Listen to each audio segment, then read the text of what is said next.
Imagine viver em um país onde milhões podem votar, mas o homem mais poderoso nunca está na cédula de votação.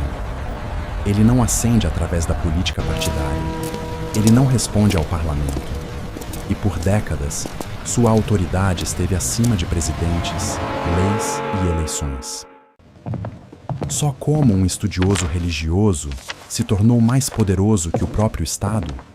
Para responder a isso, temos que voltar muito além do Irã moderno, muito além de revoluções, constituições e petróleo.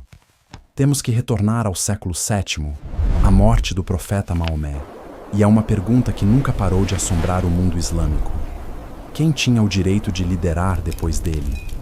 Maomé unificou grande parte da Arábia sob uma nova ordem religiosa e política. Mas quando ele morreu no ano 632, a comunidade enfrentou uma crise. Não havia um roteiro escrito universalmente aceito para a sucessão política. Nenhum mecanismo constitucional estabelecido.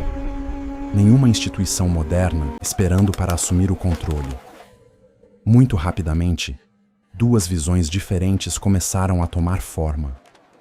Uma visão sustentava que a liderança deveria ser decidida por meio de consulta entre membros respeitados da comunidade.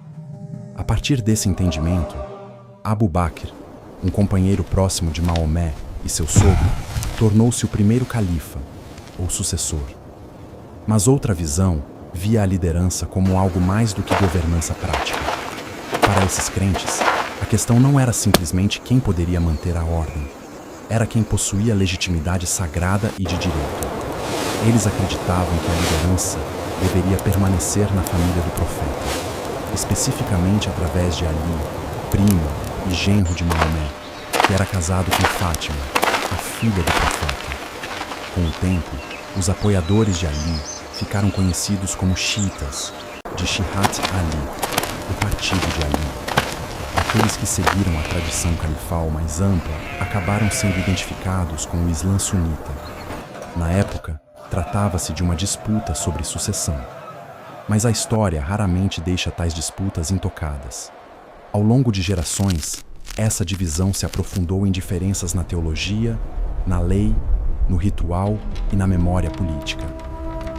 Hoje, os muçulmanos sunitas continuam sendo a maioria global, enquanto os muçulmanos xiitas representam cerca de 10 a 13% da população muçulmana mundial. Populações xiitas importantes estão concentradas em países como Irã e Iraque, com comunidades importantes em outros lugares também. Para os muçulmanos xiitas, no entanto, a história não parou em Ali. No pensamento xiita, Ali não era meramente um antigo pretendente político. Ele foi o primeiro imã. E neste contexto, um imã não é apenas um líder de oração ou um governante. Ele é uma autoridade divinamente guiada, incumbida da compreensão correta da mensagem de Deus e da liderança moral da comunidade. Na crença xiita duodecimana, essa autoridade sagrada passou por uma linhagem de descendentes de Ali e Fátima. Nem todos os ramos xiitas concordavam com a mesma linha de sucessão. Mas a maior tradição xiita hoje é o xiismo duodecimano, que reconhece uma linhagem de 12 ímãs. De acordo com a crença duodecimana, o 12º deles, Muhammad ibn al-Hassan al-Mahdi, nasceu por volta de 870 d.C. e depois entrou em ocultação. Isso se tornou uma das ideias definidoras da teologia xiita. A tradição duodecimana fala de 2 estágios desta ocultação.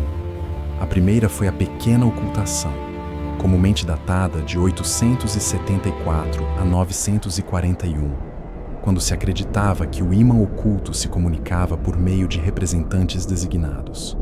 A segunda foi a grande ocultação, começando em 941 e continuando até o presente. Nesta fase, o ímã permanece vivo pela vontade de Deus, mas escondido do mundo até seu eventual retorno. Essa crença criou um problema profundo. Se o ímã de direito existe, mas não pode ser visto, quem decide as questões difíceis nesse meio tempo? Quem interpreta a lei divina? Quem resolve as disputas? Quem guia os crentes através dos tempos de mudança? A resposta surgiu lentamente, ao longo de séculos. Na ausência do ímã visível, os estudiosos xiitas assumiram um papel maior. Eles não alegavam substituí-lo, mas tornaram-se os intérpretes da lei, os guardiões da doutrina e os guias da vida religiosa cotidiana. Essa autoridade foi moldada especialmente em grandes centros de aprendizado xiitas, como Najaf, no Iraque, e Qom, no Irã. Daquele mundo de erudição surgiu uma hierarquia de autoridade religiosa. Alguns clérigos elevaram-se muito acima de outros em prestígio e conhecimento. Entre os títulos associados a esse nível superior estava o de Ayatollah, um termo que significa literalmente sinal de Deus. No uso xiita, isso não significa que o homem seja divino. Significa que ele é reconhecido como um estudioso de excepcional autoridade religiosa. Uma honra ainda maior, grande Ayatollah, está associada àqueles cuja experiência na lei islâmica os qualifica como Marja al-Haqq, uma fonte de emulação a quem os crentes podem seguir em questões legais e morais. Na maioria das comunidades xiitas, essa autoridade é poderosa, mas indireta. Um clérigo sênior pode moldar a opinião, ele pode influenciar a política, ele pode criticar governantes ou inspirar movimentos, mas ele não é automaticamente o governante do Estado. Foi isso que tornou o Irã diferente, porque no Irã, a autoridade comunista não permaneceu no seminário. Ela mudou-se para a Constituição. Para entender como isso aconteceu, temos que avançar muitos séculos para a Era Moderna. No século XX, o Irã passou por uma campanha vigorosa de modernização, liderada pelo Estado, sob a monarquia Pahlavi. Reza Shah buscou centralizar o poder, enfraquecer as antigas estruturas religiosas e tribais, expandir as instituições estatais e modelar o Irã, em parte, nos estilos europeus de governança e vida pública. Um dos momentos mais controversos ocorreu em 8 de janeiro de 1936, quando ele emitiu o decreto conhecido como Kashf-e-Hijab, proibindo o uso público de véus islâmicos. A medida foi aplicada de forma coercitiva, e muitas famílias religiosas viram-na não como libertação, mas como humilhação imposta de cima.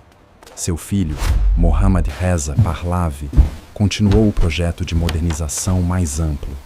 O crescimento urbano, o desenvolvimento industrial, as instituições seculares e os programas reformistas mudaram a sociedade iraniana, mas o mesmo aconteceu com as desigualdades crescentes, a repressão mais severa e o ressentimento em relação à influência estrangeira, especialmente a influência ocidental. Para muitos críticos religiosos, a monarquia passou a simbolizar não apenas a modernização, mas a erosão da identidade islâmica sob o regime autoritário. Entre esses críticos, um clérigo tornou-se central, Ruhollah Khomeini. Khomeini fez mais do que condenar o Shah. Ele desenvolveu uma doutrina, e essa doutrina mudou a política iraniana para sempre. Seu nome era Velayat-e-Faqih, geralmente traduzido como tutela do jurista. A ideia baseava-se em uma afirmação audaciosa. Se o ímã oculto está ausente, então um jurista islâmico qualificado não deve apenas aconselhar a sociedade sobre questões religiosas. Ele deve exercer autoridade política a fim de preservar o governo islâmico e proteger a comunidade. Esta foi uma grande mudança em relação ao papel mais silencioso e contido que muitos estudiosos xiitas tradicionalmente ocupavam. Khomeini transformou uma teoria de supervisão religiosa em um roteiro para o governo.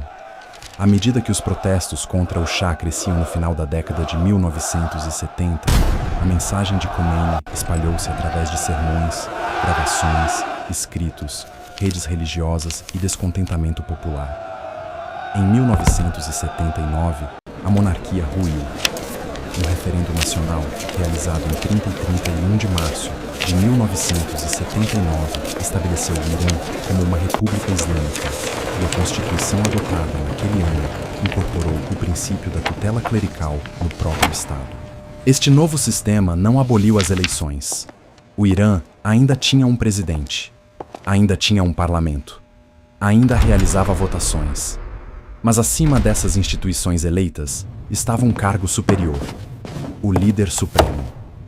Sob a ordem constitucional do Irã, o líder supremo está no ápice do Estado e do sistema de supervisão clerical. A Constituição confere ao cargo grandes poderes, incluindo o comando das Forças Armadas e influência sobre o judiciário e outras instituições estatais. O líder é escolhido pela Assembleia de Especialistas, um corpo de juristas islâmicos eleitos pelo público, embora os próprios candidatos devam primeiro passar pela estrutura de escrutínio do sistema. Outra instituição poderosa é o Conselho de Guardiães. O Conselho de Guardiães revisa a legislação e supervisiona as eleições. Sob a Constituição, ele supervisiona as eleições para a presidência, o parlamento, a Assembleia de Especialistas e referendos. Na prática, ele também avalia os candidatos antes que eles possam concorrer, impondo limites claros à competição política. É por isso que o Irã é frequentemente descrito como um sistema híbrido. Ele contém eleições, campanhas públicas e instituições republicanas, mas estas operam sob supervisão religiosa, dentro de limites impostos por órgãos clericais. Os apoiadores dizem que isso protege o caráter moral e islâmico do Estado.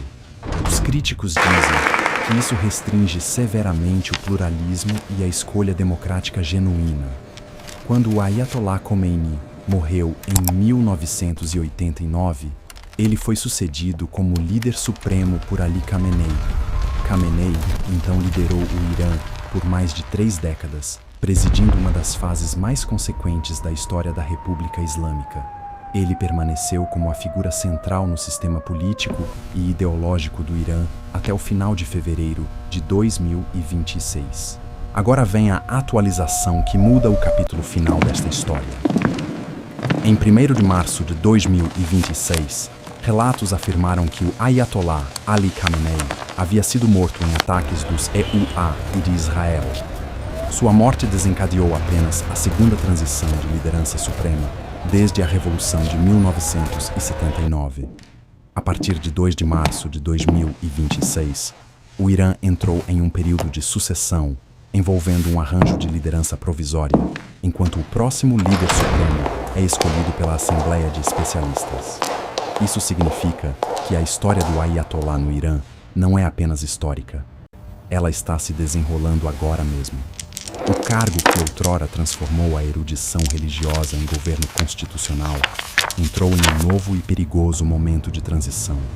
Quem quer que siga Khamenei herdará não apenas um título, mas um sistema construído sobre a afirmação de que a autoridade sagrada pode governar um Estado moderno. Então, o que é, afinal, um Ayatollah? Ele é um jurista xiita sênior, reconhecido por sua profunda experiência na lei islâmica. No mundo xiita mais amplo, tal figura geralmente serve como guia, professor e autoridade moral. Mas no Irã, o conceito evoluiu para algo maior. Lá, um Ayatollah tornou-se o guardião de toda a ordem política. Essa transformação não aconteceu em um único momento.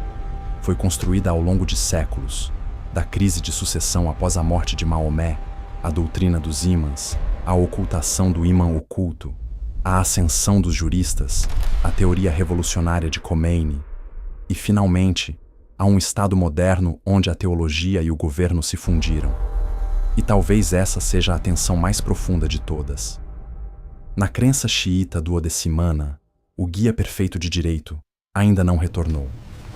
A autoridade terrena, não importa quão poderosa, permanece provisória diante dessa promessa.